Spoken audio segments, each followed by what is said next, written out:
नमस्कार वीएलई बंधुओं। तो आज हम लोग देखेंगे सीएससी में अवेलेबल एलआईसी न्यू जीवन मंगल जिसका टेबल नंबर 940 है। उससे हम लोग पॉलिसी कैसे बनाएंगे। तो सबसे पहले हम लोग गूगल में डिजिटल सेवा पोर्टल ओपन कर लेते हैं। उसके बाद अपना सीएससी आईडी और पासवर्ड डालकर लॉगिन कर लेंगे। लॉगिन हो जाने के बाद इंश्योरेंस टैब पे क्लिक करेंगे, फिर लाइफ इंश्योरेंस में क्लिक करेंगे।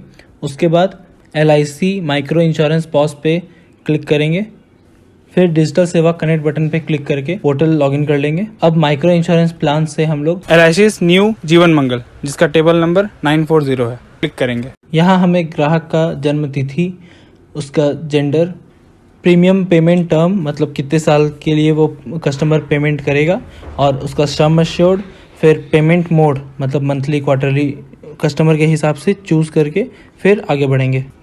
यहाँ हमें पॉलिसी में लगने वाला प्रीमियम दिखाएगा। उसके बाद वैलिडेट करके हम प्रपोजल फॉर्म में आ जाएंगे। यहाँ पर ग्राहक का नाम, उसका पता, मोबाइल नंबर, ईमेल आईडी सब कुछ बहुत ही ध्यानपूर्वक भरें ताकि भविष्य में कस्टमर को कोई परेशानी ना हो और ना आपको कोई दिक्कत हो।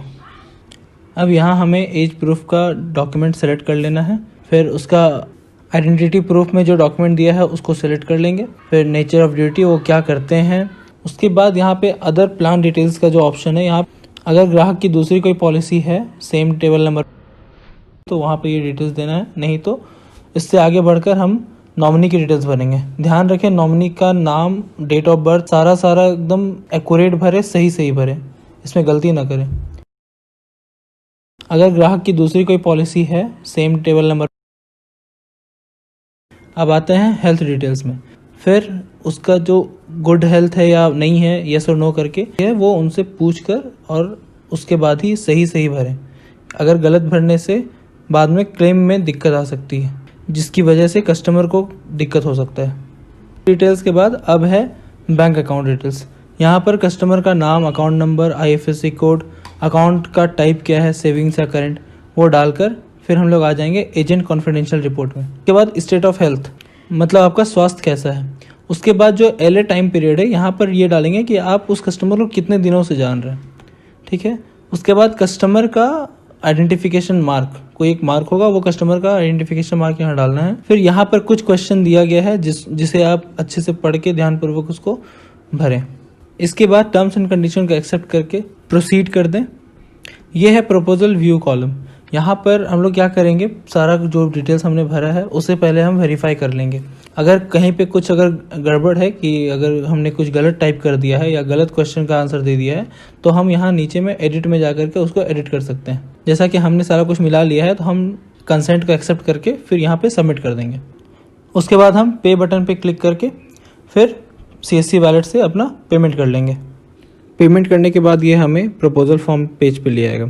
यहाँ हमें click to view proposal form पे क्लिक करके कस्टमर का प्रपोजल फॉर्म डाउनलोड कर लेंगे। उसके बाद उसको प्रिंट करके कस्टमर का फ़ोटो और कस्टमर का सिग्नेचर, फिर एक खुद सिग्नेचर करके देन उसको स्कैन कर लेंगे, जिसे हमें अपलोड करना है जैसा कि हमने यहाँ पे किया हुआ है। अगर कोई इलिटरेट है जो साइन नहीं कर सकता है तो उसका वहाँ पे हम लोग थंब इम्प्रेशन लेंगे और उसके बाद डिक्लेरेंट का सिग्नेचर लेंगे। फिर यहाँ पे वीएलई का सिग्नेचर कर लेंगे, यहाँ पे फिर कस्टमर का सिग्नेचर करवा लेंगे।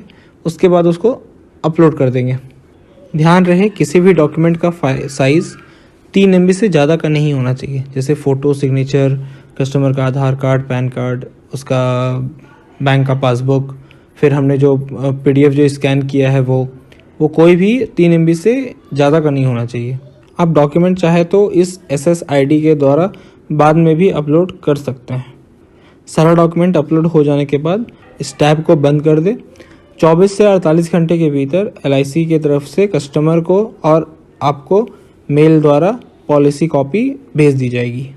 डॉक्यूमेंट अपलोड करने के बाद पॉलिसी का स्टेटस जानने के लिए इस SSID के द्वारा चेक पॉलिसी स्टेटस पर जाएं।